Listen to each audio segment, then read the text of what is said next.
Brothers and sisters, are you ready? Are you ready to get rid of Alan Shasta and the UWP? My brothers and my sisters, thank you very much. Thank you for showing up in such large numbers. Thank you to all St. Lucians, all UWPs who joined us today in this battle for our country. Thank you very much. I want to tell you, you are the ones who will determine how long Alan Shasta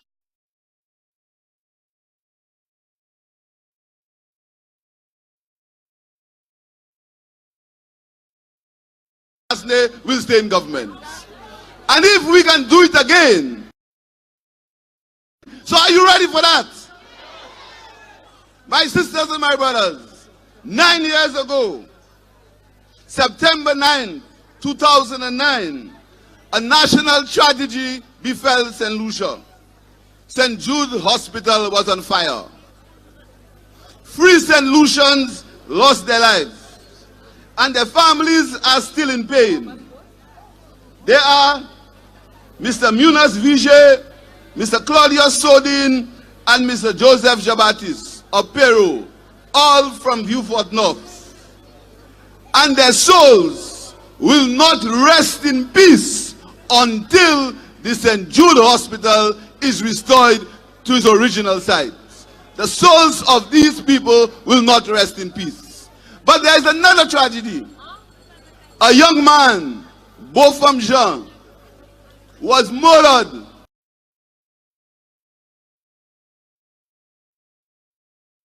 Man, Beaufort Jean, was murdered by a white policeman in Dallas, Texas.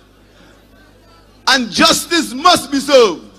And I call upon the government to do what they have to do to ensure that justice is served for the life of Beaufort Jean. And I want to tell you that we must, in remembering these 3 people who lost their lives and Beaufort Jean, we need to have at least a few seconds of silence, starting now.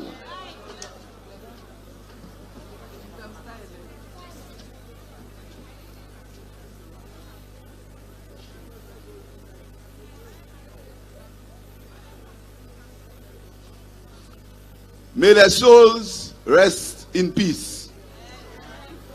My sisters and my brothers, I don't have a lot of time. In our democracy, the police have said that we have to stop at 9:30. So I don't have a lot of time, and I respect the law, because I always tell them, my father was a policeman, so I respect the law.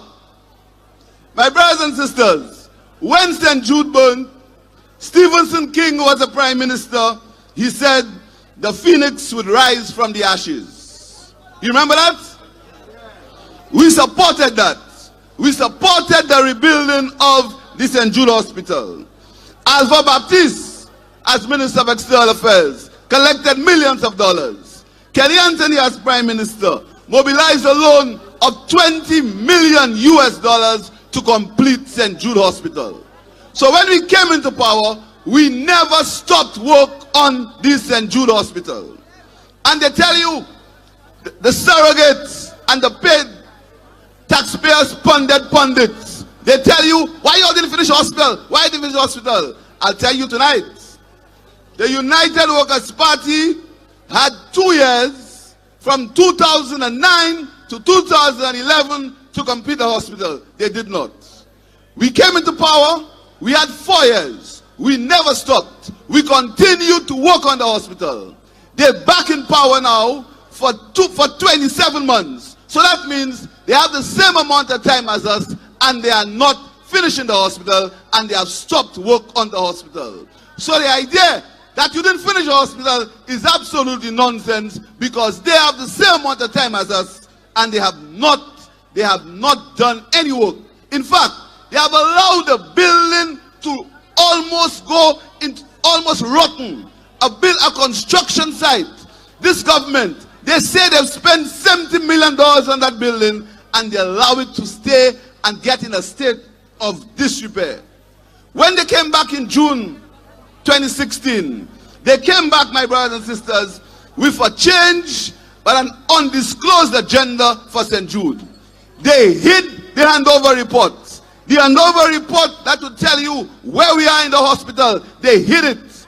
And they fired the engineer and the consultant instead of hearing from them where we are. But what you heard all sorts of people telling you all sorts of things. But the report that said what was the condition of the hospital, they hid the report until the report was leaked to the press. And when I came to Parliament, I made the report a paper of the House. I told them it's a document of the House. And from that day, they have kept quiet. And they refuse to say, what did that report say about the conditions at St. Jude? And the report said, all what they are complaining about, my brothers and sisters, was outlined in the report.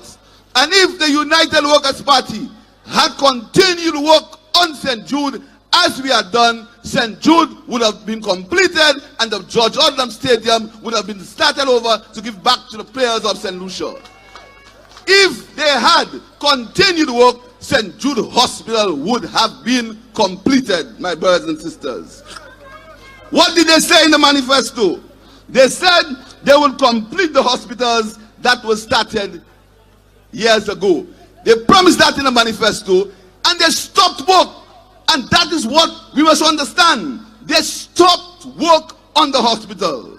But my brothers and my sisters, I want to tell you, what we are doing here tonight is our democratic right. We have a right to dissent. And this government cannot believe that because we are expressing our right to dissent, they can victimize us. I said to them, this victimization will never stop us. We will march when we have to march. And very soon, I will be calling you back on the streets to march to see the back of this government, my brothers and sisters. We have to fight. This Labour Party, you saw tonight, people from all walks of life, UWPs, NOPs, talk show hosts, former ministers, they came and they said how they felt about this government. But this Labour Party, we are going to defend the patrimony and the right of free speech for the people of St. Lucia. I want to tell the National Trust, we'll fight for you to protect your patrimony. And upon return of government, we will reinstate the subvention to the National Trust, and we will continue work on the Derek Walcott Square, on the Derek Walcott House. But most of all, we will make the National Trust a partner to work with us in the development of St. Lucia. And you know, the court just stopped them from demolishing the prison. Congratulations to the National Trust for taking a stand for the people of St. Lucia.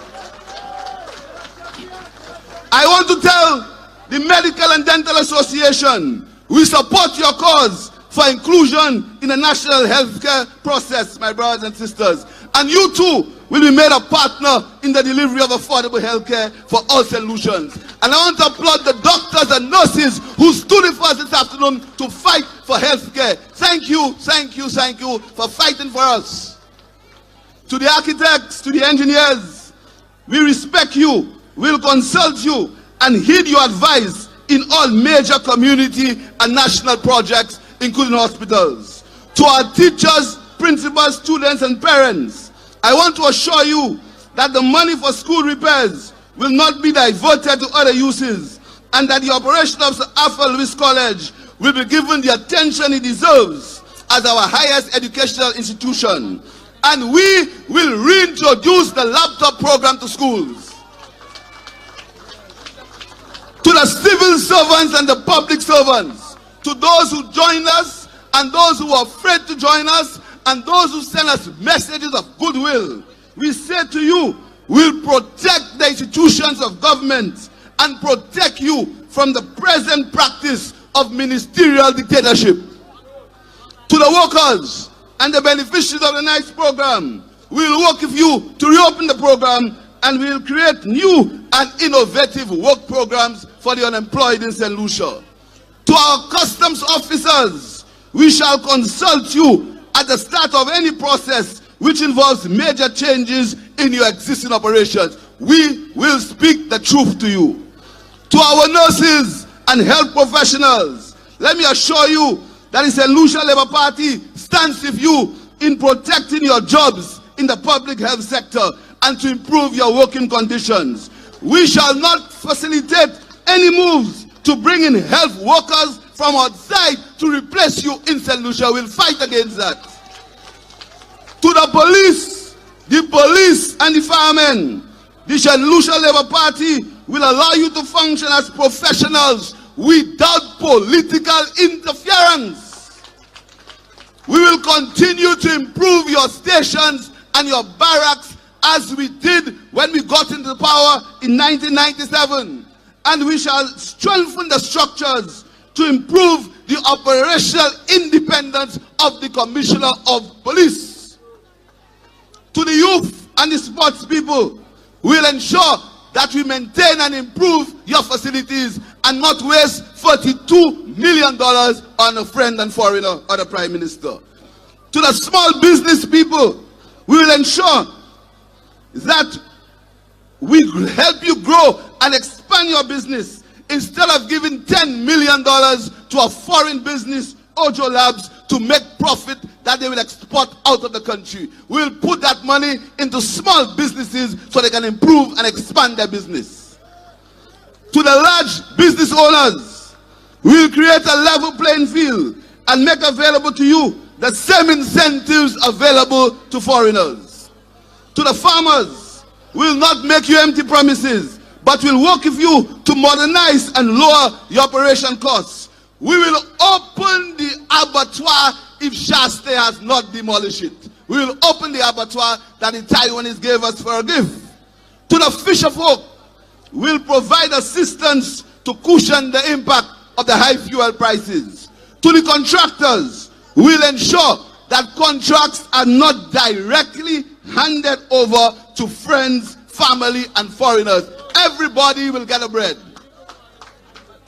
And to all St. Lucians, the St. Lucia Labour Party is ready to work with you to improve, to remove this United Workers' Party from the backs of the people of St. Lucia. We want to work with you, my brothers and sisters. My sisters and my brothers, we have several questions for the Cabinet of Ministers. But you know, some of us want to believe that Alan is doing it alone.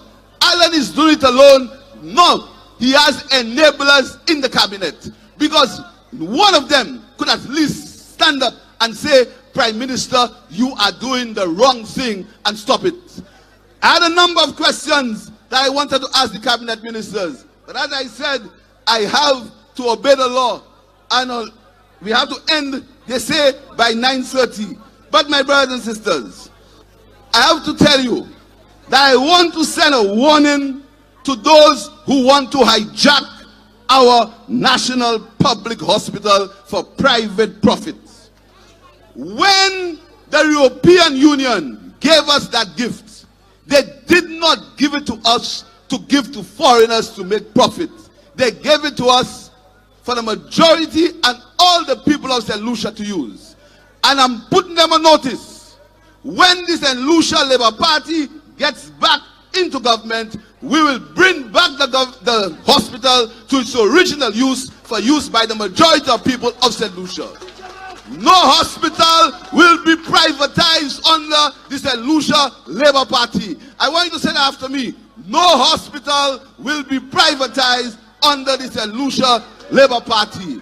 Tonight, there is a movement for change. There is a movement to bring back good governance to St. Lucia. And listen to the latest madness. We must save our country. The latest madness is they want to demolish the Parliament building. UWP supporters, this party is not a party of John Compton. This party is not the party that John Compton left. You think John Compton would have been happy to demolish the Parliament building where he spoke and he debated from colonialism up to independence? Instead of Alan Chasney using that building as a museum, as a building, if you go to Barbados boasts the oldest Parliament building. Instead of using that building, you say you like John Compton. Anytime you open your mouth, you're crying, so John, You say you like him so much, and you will say that building, instead of keeping that building and preserve it, you want to put a bulldozer on it. When they decide to do that, I will call upon all the people of St. Lucia to come with me, and we stand up next to that building and let them bulldoze us. And I hope you join me. I hope you join me, my brothers and sisters. So, my brothers and sisters, our country is in crisis. Our country is in crisis. And our country is in crisis because good people are seeing injustice and doing nothing about it. But this afternoon, by your numbers here, you proved to us that you have a conscience and you want to do something about it. Now, you tell me what is next. That is the question people are asking. What is next? What is next is we have to continue to apply maximum pressure on Alan Chastney till he resigns and calls general elections for the people of St. Lucia to elect and vote a government that is in the interest of the people of St. Lucia. And very soon, I will be going to Parliament to move a vote of no confidence in the government of Alan Chastney. Do you agree with that? Do you agree with that? Will you join us when we move in the vote of no confidence? Do you agree with that? Do you agree that Chastney must go? So say after me, Chastney must go. Chastney must go. My brothers and sisters, we want to obey the law. They started spreading all kind of nonsense about us, but we are a peaceful party. We are a party that believes in democracy. We are a party that believes in justice. Nobody in this party has ever been said not to be a credible witness by the Supreme Court. We are a party of bread, freedom, and justice. So hold on. Be patient. You'll hear from us because we'll be calling you soon. Good night, my sisters and my brothers.